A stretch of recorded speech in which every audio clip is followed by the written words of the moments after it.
thank you so much for inviting me to speak today. I really appreciate being here with you all.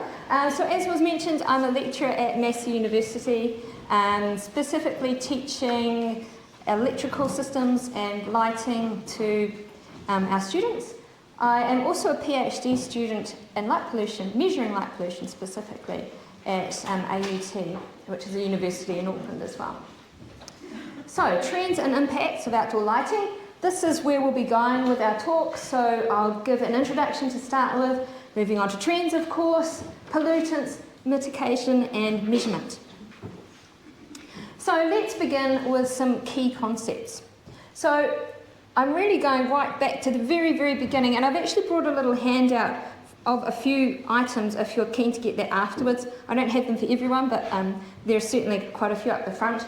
So starting at the beginning, what is visible light? Because that's what we're interested in today. So it's electromagnetic radiation that's visible to the human eye. So you can see there I have these squiggles on the screen. Those squiggles are waveforms.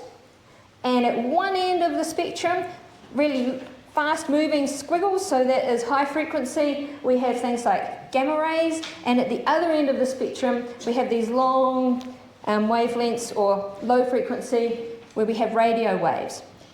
And right in the middle of all of that we have visible light. So it's part of that spectrum, but this is the part of the spectrum that we can see. And instead of talking about frequency, normally when we're talking about lighting we speak in terms of wavelength, so the size of the wave. So at one end of the spectrum we have the violet end of the spectrum, so that's 380 nanometers. So we would say that that was short wavelengths.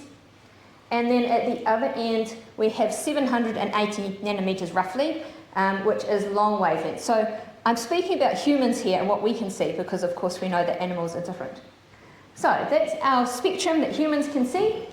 And of course, all the colours of the rainbow are between those two ends of the spectrum. And beyond the red, we have infrared. Beyond the violet, we have ultraviolet. We can't see those, but of course we know that they exist. And the human eye responds to all of those different wavelengths, those different colours, in a different way. And I've got a graph here, and I'm going to be showing you a few graphs as we go along. So if you look along the bottom there, you can see that's the wavelength. So on the left of the screen, we have the violet colours, and at the right of the screen, we have the red colours. And if we took the average human eye, is what they say, everyone's a little bit different of course, but we have our peak sensitivity at 555 nanometers, which is in that sort of yellowy greeny region in the middle, and you can see that's the peak of the graph. And that's called photopic vision. And you might see V lambda being used as well, that's the same thing.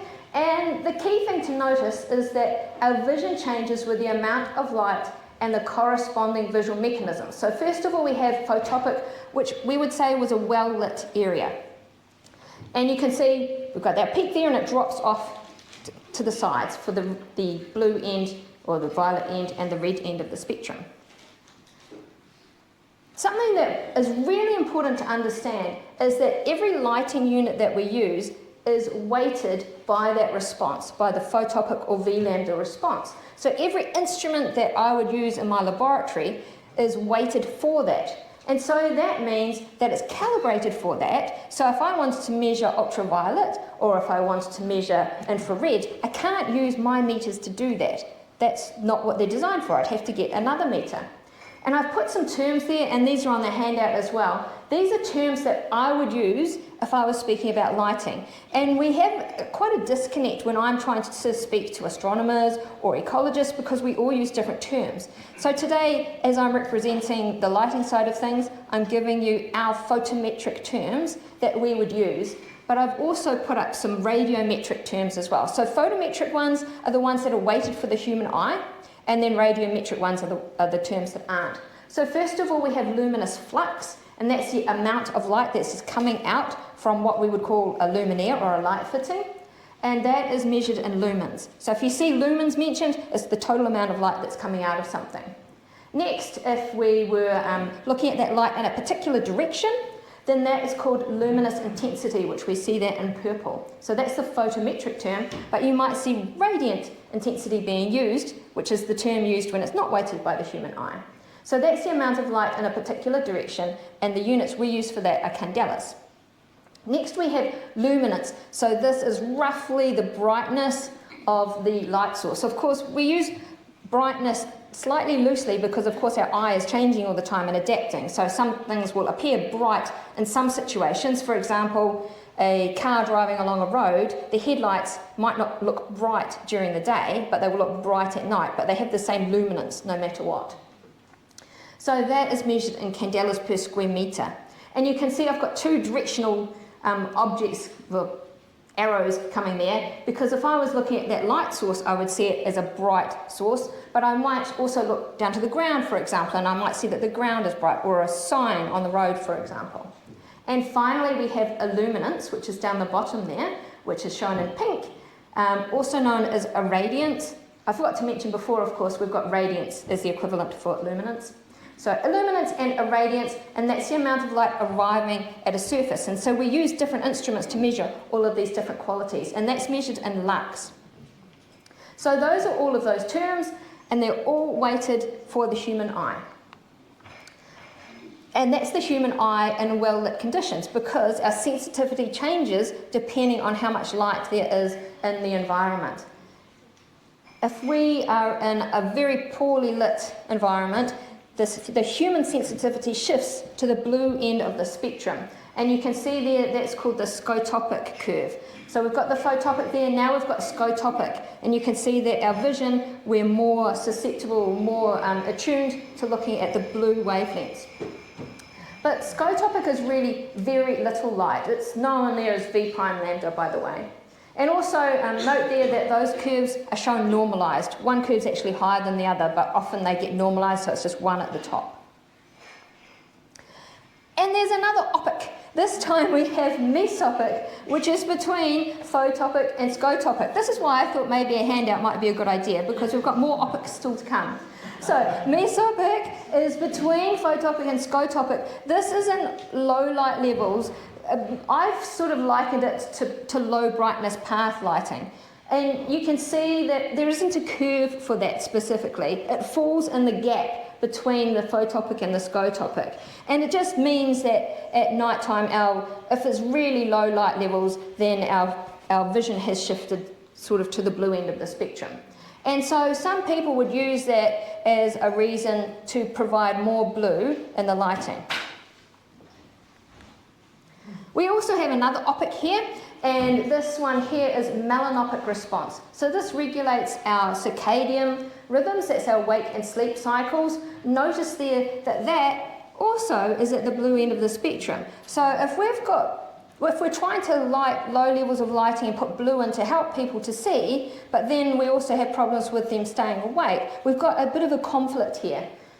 We also have other curves as well. I thought there was probably enough curves to keep everyone amused.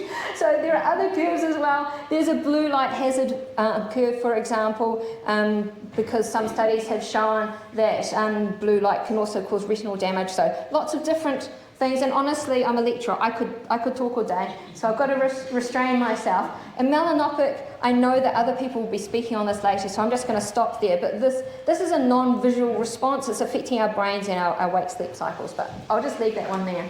And I've put the little Zs there to remind you that when I'm talking about that, it's the wake-sleep stuff.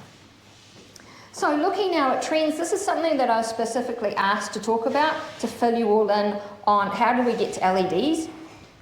So let's have a little look, and I'm starting with this baseline here, which of course is daylight. So this is the spectrum of daylight, at least it was on the day that I took my spectrometer outside and I waved it around in the sky, because of course daylight changes during the day, doesn't it? We have sunrise, sunset, we have noon sky, everything's different. But you can see there, the key thing here is that it's full spectrum. That means every colour of the rainbow is there effectively.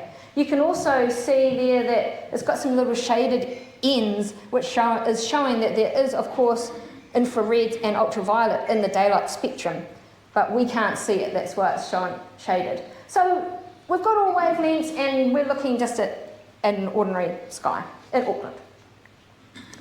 This here is an incandescent light bulb. So this is what you would get if you heated up a wire, so this is very much Edison and Swan territory, you heat up a wire known as a filament, and the colour of the light that you get depends on the temperature of the filament. We can't heat it massively because it would evaporate and then we wouldn't have a filament anymore. So they get heated to around about 2,700 Kelvin. That's the units that we use for measuring temperature in these circumstances. Look at the spectrum now and you can see it's quite different from what we saw for daylight. You can see we've got a little bit of blue there and we're increasing, we've got a large amount at the red end of the spectrum. And it actually keeps on going into infrared, which is why if you've ever held an incandescent light bulb, they're really, really hot. I've actually burnt gloves in my lab before picking something up and forgetting what I was holding. So that's an incandescent, our benchmark. Now we move on to a couple of forms of road lighting. So here we have low pressure sodium lights. Instead of heating a wire, these now use a gas effectively, which gets excited in the tube and it produces light. So in this case it's using sodium, and that's why we have this very yellowy colour here. And look at the spectrum now, you can see that we basically have yellow, and that's pretty much it. So the spectrum is quite different to what we have in other situations. So that's low pressure sodium, won't find that around very much in New Zealand at all. More likely to find this if the street lighting isn't LED yet, is high pressure sodium. So it's again the same as a low pressure sodium effectively, few more chemicals thrown in, and also high pressure. So we really increase the pressure, hence the name, and that broadens the spectrum and we get a more yellowy colour, sorry, a more white colour than we did before. So it's sort of a yellow-white colour, but it's still quite yellow. And you can see that, sorry, I didn't realise quite how poor it was to see on the screen there. It should have an outline, but I hope you can see that we have quite a lot of yellow, but we've got a few other bits and pieces on the periphery as well. So that's high pressure sodium. And then of course, we know this one, this is a white LED. LEDs just can't make white light when you turn them on. They need some way of creating white light, is sort of putting it very simply. So these are using electronics to make light. So basically the way that most LEDs will produce white light, unless it's party lights when you're mixing all these different colours together. For street lighting, for example, you'll use a blue LED, that's that blue peak on the left, and then you'll put a coating on top, and that coating creates all the different colours of the spectrum that you need. That's why, if we see on the next slide, we have those two peaks there. One's from the blue LED, and then the rest is from the phosphor, the coating, that creates the other colours that we really want to have in our spectrum. So, of course, this is just a typical LED streetlight that you might see where this is used. So, if you're looking at these LEDs, you will see, if you look at their spectrum, they will have different peaks. On the left, we have a 4,000 Kelvin LED, so that would be what we considered an intermediate white. It's not a really warm yellowy colour, it's an intermediate colour. And on the right, we have 6,500 Kelvin, which is getting into the more bluey white sort of LEDs. But you can see that the blue peak is significantly bigger on the right, because that's just the way that the lighting works. If we want something that's bluer, we need to add more blue, and that's why we have that higher peak. So that there is called correlated colour temperature, which you're probably familiar with, the 4,000 Kelvin. That's just telling you what colour the light is. Something to be careful that I would urge you to look at very carefully when you're talking about correlated colour temperature is to look at the spectrum, because sometimes you'll find hidden little peaks in there. For example, with some LEDs, they might add a little red LED on the right here to sort of change the colour a little bit. You can't see that if someone just told you it was 4,000 Kelvin, for example. You need to be able to look at the spectral power distribution, all of these graphs that I'm showing you here. So, are LEDs better than old technologies, or should we just go back to the past? Okay, so I'm going to take you through a few examples and we'll have a little look. So first of all, we're going to look at an idea of colour rendering. So this is the ability of the lighting to show the colour of a particular object. And we need a wide spectrum to see different colours. For example, we've got two cars here sitting in a car park, and they have low pressure sodium shining onto them. And you can kind of tell what colour the cars are, maybe, but it's hard to tell because we don't have all of the different colours of the spectrum shining onto those cars. So this is what they actually are. It's red on the left, black on the right. But imagine if there was a car accident and you were wondering if it's blood on the road or oil on the road. It's hard to see under this kind of lighting. So if we think about colour rendering, we could say that low pressure sodium lamps have very poor colour rendering. And depending on the spectrum, LEDs can have both excellent and poor colour rendering, because we've got to look at the spectrum and we can get LEDs in all sorts of different colours. So if we're looking at white LEDs, they're not too bad. They have a few problems, some of them, so we really have to be careful with that. But generally LEDs aren't too bad. Much better than low pressure sodium. Energy efficiency, I think people pretty much agree now that LEDs are energy efficient, so I don't think I'll pause on that for too long. When we look at optical control, we can see there that LEDs are much more directional than other light sources, so that means that they can target specific areas. So less energy is used as a result, but as we've already heard, we have glare problems as well, so we have to be very careful with that. Looking at instant on capability, those light sources that I was talking about, the gas discharge sources, the high and the low pressure sodium, they need time to reach full light output. And that makes switching them difficult. If you wanted to switch things on and then switch them off, maybe with motion sensors, that would be quite tricky with this kind of lighting. In fact, when you switch them off, you have to wait for a while for everything to stabilize before you switch them on again. So LEDs don't have that issue because they're very responsive. Also, when we consider dynamic control, for example, if we wanted to dim LEDs, then it's very easy to do with LEDs because they are so responsive. So for example, we talked a little bit this morning about using motion sensors. Then yes, they could turn on and off. They could dim an area down low so that we have a little bit of light, bring it up when people are coming along. And the controls might be in such a way. It was mentioned also about road lighting and perhaps, being able to see your 2-second rule in front of you. Perhaps the lighting could be one step ahead of you, so it saw you coming, so the lighting was on by the time you got there. So all that is possible with LEDs, including, of course, switching things off. So if we look at the different technologies, this is sort of a summary slide there. We've got our old incandescent, we've got our low pressure sodium, high pressure sodium, and LED. You can see that I've just summarised what I was just saying. So we've got colour rendering. To be strictly true, LEDs vary, so I've given them a cross and a tick there. The LEDs are very energy efficient, excellent light control, immediate light start, and easy to dim. And you can sort of see by the crosses and ticks along the way without having to read it in great detail that we can see that it's not too bad as far as artificial lighting goes. So, in summary, the story so far, LEDs look very promising in terms of colour rendering, energy efficiency and light control, and they provide instant light and they're easy to dim. But what about the blue spike? And I'm going to leave it there because I'm coming back to it in a little minute. I'm taking a little side step because I want to talk about pollution, which has been covered a little already, so I won't labour that point, but let's go. So first of all, let's think about how light pollutes our environment. If we think about intensity, some lighting is too bright, absolutely. Intensity can be affected by reflections of surrounding surfaces. This is something really that lighting designers, everyone needs to consider. It's one thing to design lighting to go down, that's much better than having it going up, but you've got to think about what is down there because we can still get reflections or from surrounding surfaces. So we do have to be very careful about what is in the environment as well. And as we see there, our third wise owl says that some lighting is on for far longer than it needs to be. It doesn't need to be on if no one's there.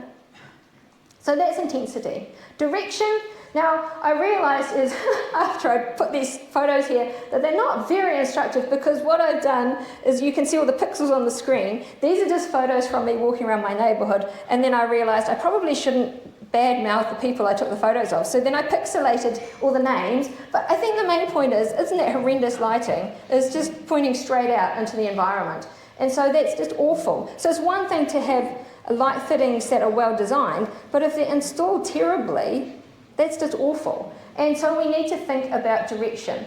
And I've got my little happy face there on the left. If we have to have light somewhere, then we need it to be in a certain direction. Thanks, Tom. If we don't, then we're going to get some glare and spill light, and heaven forbid, we will get sky glow, which is just awful. So we need to be really careful with direction. And of course, spectrum, this is what we really want to know about. So I've set the scene now: scotopic, photopic, melanopic, and beyond humans. A lot to consider. And here's my first graph that I want to show you. So photopic and scotopic I've shown you before, and I've colour-coded them. And you can see there that I've drawn in an LED. I chose a really awful LED, 6,500 Kelvin, so you can't miss the blue spike there, right? But you can see that the scotopic and the blue LED, there's quite a lot of overlap. So this is what I was saying before, that some people would say, well, that means that that's good because at night then we can see what we're doing because we've got more blue, and that's helpful. But of course, there's our melanopic overlap again, so we know that that is a problem. Here's our little turtle hatchling we were talking about earlier. Now shown graphically, you can see that that is a green turtle hatchling response, and you can see a massive amount of blue that it's taking in. So spectral effects can be far-reaching because those blue wavelengths, of course, they scatter a long way as well, don't they? The sky is blue. So how can we mitigate light pollution? Well, we just need to think about what our pollutants were and then work on those. So, intensity. Only use light if it's needed. I'm a lighting person, I can say that. That's a no-brainer as far as I'm concerned. Use lower intensity levels. Think about surface reflection and use controls. Direct light to targeted areas, and of course use shielding if needed. We saw Ruskin giving that brilliant example this morning of that. Spectrum. Use the appropriate spectrum. And the big question is, what is the appropriate spectrum? And this is a paper by Travis Longcore, and I really, really love his work. And he did this big analysis, basically looking at all of those eye responses, all of those opics, shall we say, for all of the different animals, and saw how they responded to light. And the writing might be a little hard to see there, but for example, bottom middle there, we've got birds, we've got mammals, reptiles, and so on. You can see that every animal has a slightly different response, so we're trying to meet the needs of everybody. How do we do that? And this is what his paper said. Overall, longer wavelengths, so just to remind you, that's the red end of the spectrum, provide the highest possibility for supporting human visual performance at night while reducing intrusive overlap with the vision of other species. And various options exist. We can get warm white, that's low correlated colour temperature LEDs, and they're getting lower and lower, which is great. We can get PC amber LEDs, and we can also get amber LEDs as well. But I just got a little item there just to remind you that while those light sources can minimise the blue spike, remember that the goal is to light for human needs. So if we choose something that is very, very red where a human can't do anything, what's the point of having that? So there is sometimes a bit of balance involved, and I just need to make that point, because if that's the case and a human can't work there, we might as well not have any light, really. How can we measure light pollution? A couple of slides on that. This is my PhD stuff, we'll skip that. So I've written some papers and I love it, which is great. You can get spaceborne sensors, airborne sensors, ground-based panchromatic sensors, and imaging sensors as well. I've only got 2 minutes, so I'm just going to have to skip on ahead just to make, really this is my final slide, which works in very well with what Annika was saying this morning, that when we're looking at these things, we have to think about what we are reporting. And on the top left, we have a satellite response versus an LED. Bottom left, we have a sky quality meter, which you're perhaps familiar with. And you notice that the responses are very different. So if we're getting data from a satellite and we're trying to speak to someone who's taken data from a sky quality meter, we might be talking at cross purposes. We can use one to verify the other, but we're not using the same units, is the point that I'm making. In the same way that we're not using the same units that we would for human lighting as well. A third point there, again, was mentioned earlier, that instruments can be just so poorly reported The location and orientation of illuminance meters, I can't repeat studies because I don't know what the person did. They just said I used an illuminance meter which could have been facing anywhere. And finally, that sensor data can be misinterpreted and misused. And a nice quote here from Longcore, a different paper but a favourite of mine, it's potentially tempting to adopt tools developed for other disciplines such as the low cost and easy to use radiance meter, the sky quality meter. Unfortunately, in some cases, these instruments are being used for purposes beyond which they were intended. We're concerned that the radiance data are unreliable because of an inadvisable use of a sky quality meter. So we need to be careful with what we're using to measure light as well. Obligatory references, and thanks very much for listening.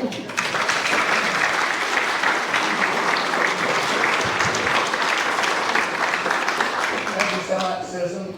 We have a few minutes for questions.